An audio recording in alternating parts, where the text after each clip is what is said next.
വനിതാ 2020 ലോകകപ്പിൽ പാകിസ്ഥാനെതിരായ ഇന്ത്യയുടെ ആദ്യ മത്സരം ആരംഭിച്ചിരിക്കുന്നു. മത്സരത്തിൽ ബാറ്റിംഗ് ആരംഭിച്ച പാകിസ്ഥാന് ആദ്യ വിക്കറ്റ് രണ്ടാമത്തെ ഓവറിൽ തന്നെ നഷ്ടപ്പെട്ടു. വാർത്തയുടെ വിശദാംശങ്ങളുമായി ന്യൂസ് ഡെസ്കിൽ നിന്നും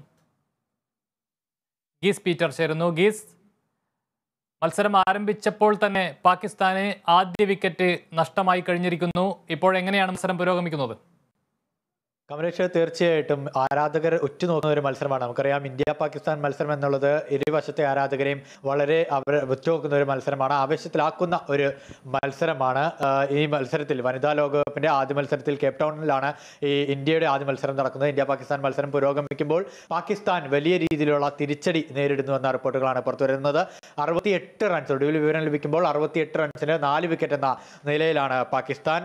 കമലേഷ് സൂചിപ്പിച്ച പോലെ തന്നെ ആദ്യ ഓവറുകളിൽ തന്നെ പാകിസ്ഥാന് കൃത്യമായി വിക്കറ്റുകൾ വീഴുന്നു, അല്ലെങ്കിൽ കൃത്യമായ ഇടവേളകളിൽ ഇന്ത്യൻ ബൗളർമാർ വിക്കറ്റ് വീഴ്ത്തുന്നു എന്നൊരു സവിശേഷത കൂടിയാണുള്ളത്. ഈ പാകിസ്ഥാനെ സംബന്ധിച്ചിടത്തോളം പാകിസ്ഥാന്റെ ഓപ്പണർമാരായ മുനീബ അലിയും ക്യാപ്റ്റനായ ബിസ്മ മറൂഫും കൂടിയാണ് ഓപ്പൺ ചെയ്തത്.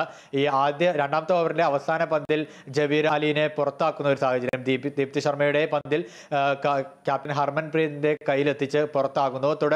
രണ്ടാം വിക്കറ്റിൽ എത്തിയ ജവേരിയ ഖാനും അതോടൊപ്പം തന്നെ നായികയായിട്ടുള്ള ബിസ്മ മറൂഫും ചേർന്ന് മികച്ച ഒരു കൂട്ടുകെട്ട് രണ്ടാം വിക്കറ്റിൽ പടുത്തുയർത്തുകയാണ്. 32 റൺസിന്റെ കൂട്ടുകെട്ടാണ് ഈ രണ്ടാം വിക്കറ്റിൽ ഉയർന്നത്. പിന്നീട് കൃത്യമായ ഇടവേളകളിൽ ഇന്ത്യൻ ബൗളർമാർ തിരിച്ചെത്തുന്ന ഒരു കാഴ്ച, വിക്കറ്റുകൾ വീഴുന്നുകൊണ്ടിരിക്കുന്നു. 4 വിക്കറ്റുകൾ, ഒടുവിൽ വിവരം ലഭിക്കുമ്പോൾ 68 റൺസുമായി 4 വിക്കറ്റ് എന്ന നിലയിലാണ് പാകിസ്ഥാൻ ഉള്ളത്. നേരത്തെ ഇന്ത്യയെ സംബന്ധിച്ചിടത്തോളം വളരെ ആശ്വാസകരമായ ഒരു സ്കോറാണ്, ചെറിയ സ്കോറിലേക്ക് ഒതുക്കുക എന്നൊരു ലക്ഷ്യം കൂടിയുണ്ട്. നമുക്കറിയാം, ഈ ലോകകപ്പിൽ ഇന്ത്യ പാകിസ്ഥാൻ വനിതകൾ ഏറ്റുമുട്ടിയപ്പോൾ 13 തവണയാണ് ഇതിനു മുമ്പ് ഇരുവരും ഏറ്റുമുട്ടിയിട്ടുള്ളത്. ഇതിൽ 10 തവണ ഇന്ത്യക്കൊപ്പമായിരുന്നു എന്ന ആശ്വാസകരമായ അല്ലെങ്കിൽ ഒരു കണക്ക്, അത് ഇന്ത്യക്ക് വളരെ വലിയൊരു ആശ്വാസകരമാണ്. അതേസമയം ഇന്ത്യക്ക് തിരിച്ചടിയാകുന്നത് സൂപ്പർ താരമായ സ്മൃതി മന്ദാന.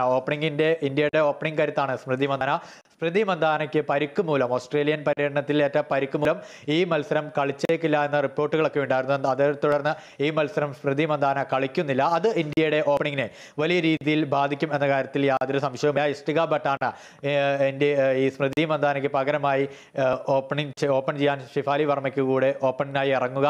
അതോടൊപ്പം തന്നെ ക്യാപ്റ്റൻ ഹർമൻപ്രീത് കൗർ ഈ ബംഗ്ലാദേശിനെതിരായ പര്യടനത്തിൽ പരിക്കേറ്റിരുന്നു. ആ പരിക്കെല്ലാം തരണം ചെയ്തുകൊണ്ട് ഈ മത്സരത്തിൽ ടൂർണമെന്റിൽ പങ്കെടുക്കുന്നുണ്ട് എന്നതും ടീമിനെ വളരെ ആശ്വാസകരമായ റിപ്പോർട്ടാണ്. കമലേഷ്, വ്യക്തമാണ് ഗീസ്. വനിതാ 2020 ലോകകപ്പിലെ ആദ്യ മത്സരത്തിൽ പാകിസ്ഥാനെതിരെ ഇന്ത്യക്ക് ഒരു മേൽക്കൈ എന്ന് തന്നെ പറയാം. 4 വിക്കറ്റ് ഇപ്പോൾ പാകിസ്ഥാന് നഷ്ടമായി കഴിഞ്ഞിരിക്കുന്നു. ഗീസ് പീറ്ററാണ് വിവരങ്ങൾ നൽകിയത്. ഇനി കേരള വിഷന്റെ പ്രത്യേക പരിപാടി MLA ഇതുവരെ കാണാം.